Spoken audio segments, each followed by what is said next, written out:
Hello, welcome everyone to Dreaming Together for a Better Future, put on by Keeping Indiana Learning and the Diversity, Equity, and Inclusion Tactical Team. I'm here to welcome with us Dr. Lasana Kazembe. You can find Dr. Kazembe teaching undergraduate and graduate courses at IUPUI in urban education. He is also affiliated faculty in Africana Studies at IUPUI. You can also find him teaching youth about the Black arts movements in local schools. Finally, you might see Dr. Kazembe's most recent production on PBS nationwide, The Voodoo of Hell's Half Acre, The Traveling Genius of Richard Wright from Natchez to Chicago, a blues poetry opera. Welcome, Dr. Kazembe. Thank you. Thank you very much. I wanted to get started this morning, and I wanted to talk about Dr. King in the brief time that we have. And I wanted to expressly talk about this theme or this topic, which was a topic that resonated for him across his entire life, called the purpose of education. So I'm going to offer some brief remarks drawn from his topic, which essentially he put into the world around 1947. I want to talk about that. I want to talk about some of the enduring message that is in Dr. King's message around the purpose of education. Before I do that, though, I need to create a framework and some scaffolding for the presentation. And the framework and scaffolding of the presentation is drawn from the African cultural concept of Sankofa. Sankofa, this is an African cultural concept and practice that comes to us from the Akan people of Ghana. And essentially translated into English, Sankofa means to go back and fetch it. That's the literal translation of the term Sankofa. We see the beautiful Sankofa bird here.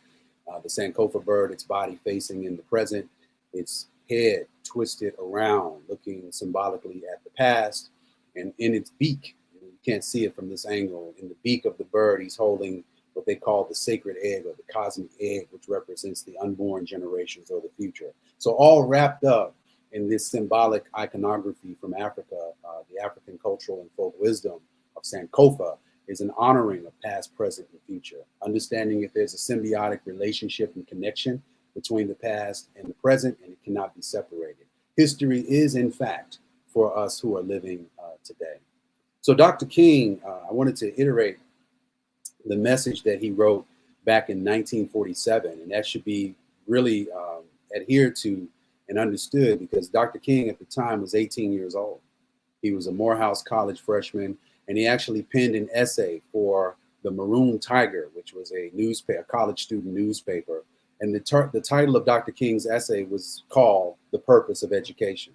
This is 1947 that Dr. King wrote this. And in that short essay, what Dr. King shared with us was that essentially, as he analyzed it and interpreted it, there were two main principles or two main thrusts of education. Number one, education should be about and for the disciplining of the mind. That's one purpose, but not the disciplining of the mind for just knowledge for knowledge's sake, but the disciplining of the mind for sustained and persistent speculation. In other words, we should be about the business, students, lifelong learners, lifelong students, those who appreciate education, of becoming critical thinkers, being on the road to become critical thinkers. The second major purpose that Dr. King outlined in his essay was that the purpose of education was to actually cultivate in people applied thinking. Again, not thinking for thinking's sake, knowledge qua knowledge, but also thinking about, more specifically, central ideas and values, where we stand in the whirlwind of history, and using our education, our discipline of the mind, our applied thinking to actually allow us to interface and locate what we call moral action and ethical agency. Think of moral action as what we ought to do. Think of ethical agency as what people choose to do. Dr. King, in fact, iterated that to think is one of the hardest things in the world. Following that, we can go to another Grandmaster Elder, Dr.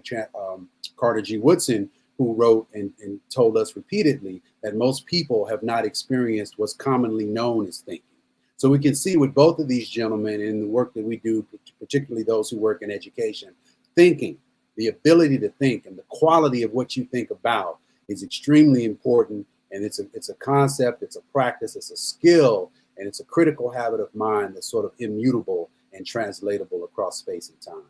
Dr. King, in his speech, The Other America, in the spring of 1968, wrote that there must be a recognition on the part of everybody in this nation, the United States, that America is still a racist country. We need to understand this because we need to understand Dr. King in the full context of his life. I was on an earlier Zoom meeting this morning, had the privilege of being on that meeting with Dr. King's daughter, Reverend Bernice King, and she, in fact, iterated this same quote in the remarks that she gave to our group just this morning.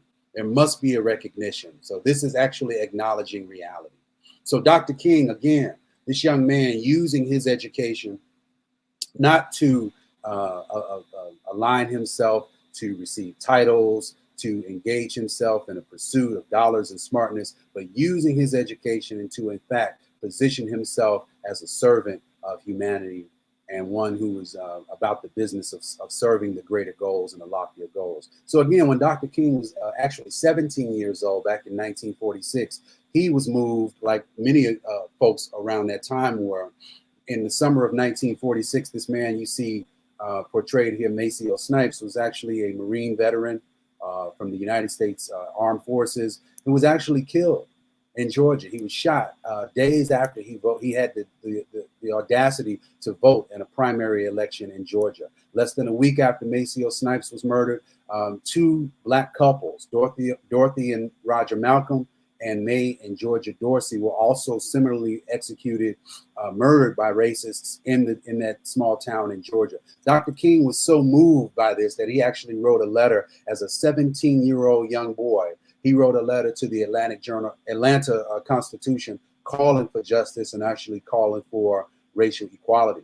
So as we observe Dr. King on a day like this, it is very, very important that we don't stay stuck in 1963, that we don't stay stuck in 1965, but that we come to understand and appreciate this man in the full context. So Dr. King understood that there was a call that in order to be a drum major for justice, one has to be about the business of moving away from the selfishness and moving away from those kinds of tendencies which cause us to become self-absorbed and moving toward a greater goal, a more loftier sort of noble occupation, and that is the service of humanity. This is what he committed his life to. He wrote in 1968, Black History Month, on some positions, cowardice asked the question, is it expedient? And then expedience comes along and asks the question, is it politic? Vanity asks the question, is it popular? But conscience asks the question, is it right? So Dr. King actually penned these words when he was actually in a jail cell, writing in the margins of newspapers in order to actually articulate this actually profound and prophetic statement that he wrote back in 1968. So when we can use Dr. King as we move toward a better pursuit of education, as we think about how to be of service, how to best remember and evoke his legacy today, we need to understand that there are forces that are allied against us today in society that we need to be. Those of conscience and those who are interested in doing the right thing need to be on the right side of history. As he stated, freedom is won by a struggle against suffering. So we understand that yesterday is today. There's no separation between past and present. All of those things, the past and the present, are inextricably related, and we need to understand that, so that we can understand the work that's set out for us today. Dr. King also stated, nothing in the world is more dangerous than sincere ignorance and conscientious stupidity. So we need to understand also that as Dr. King wrote and thought, he was a deep religious thinker, as well as an extremely educated man across the whole bent of his life. He understood in assessing the United States that it suffered from what he called 4 great catastrophes. There's the catastrophe of poverty, the catastrophe of racism, the catastrophe of militarism, the catastrophe of materialism. In fact, materialism in this country leads, as Dr. King taught, to a spiritual catastrophe. Militarism has led the United States to an imperial catastrophe. Poverty has led to an economic catastrophe. And of course, racism, white supremacy racism, has led to a moral catastrophe. Dr. King wrote that there comes a time when one must take a position that is neither safe nor politic nor popular, but he must take it because his conscience tells him and her that it is right, and them that it is right. So we need to understand that this is just a few months before his untimely assassination, where Dr. King was moving toward a greater and greater degrees of clarity. He stated that life's most persistent and urgent question is, what are you doing for others? I know this is really challenging people's imagination this morning because we're used to a different kind of presentation of Dr. King. So we're used to this kind of presentation that actually attempts to water down and neuter and sort of pacify Dr. King in an envelope and a package that we feel comfortable consuming.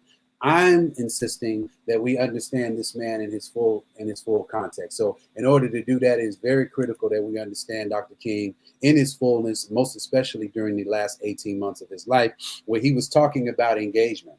He was talking about getting engaged with struggle and understanding that your education positions you to be in a position of service to humanity. That is actually looking at things that are outside of yourself and asking the question, how can we be a service to humanity? Dr. King stated that he who passively accepts evil is as much involved in it as he who helps to perpetrate it. He who accepts evil without protesting against it is really cooperating with it. What's interesting about this quote is that he wrote this quote in the same year that he was actually stabbed in the chest by a depraved woman as he was at a book signing in Brooklyn. So we need to understand that this man not only talked the talk, but walked the walk. And if we're more interested in understanding who Dr. King is, then we need to dig into this man and understand that he was about the business of his dream was not the American dream. Dr. King's dream was one of a United States where children did not go to bed hungry, where racism was actually beat back and actually dismantled, where we were dealing with a living wage, where we were dealing with treating people and establishing dignity for all human beings, most especially children. So we need to understand that his mission was not something that was so separate and isolated from the work of the Nation of Islam and Malcolm X. And here he is meeting with the Honorable Elijah Muhammad. So again, Dr. King, in my final slides, his message was that we need to engage from K to Gray, from the oldest to the youngest, whatever your nationality is, your cultural background. If you're interested in becoming more fully human, then you need to really get with the message of Dr. King. This is a message of righteousness and unity. Also study. He was a man who was an immense thinker and devoted an immense amount of time to study and cultivating his thinking. Also resist. We have to resist particularly unjust laws and unjust lawmakers. We have to be about that business as well. And then finally struggle. We have to be about the business of struggle because this is what we have inherited through Dr. King. We've inherited actually a legacy of struggle. Dr. King stated that our only hope today lies in the ability to recapture the revolutionary spirit and go out into a sometimes hostile world, declaring eternal hostility to poverty, racism, and militarism, what he called the tripartite evils of America. And let us rededicate ourselves to the long and bitter and beautiful struggle for a new world.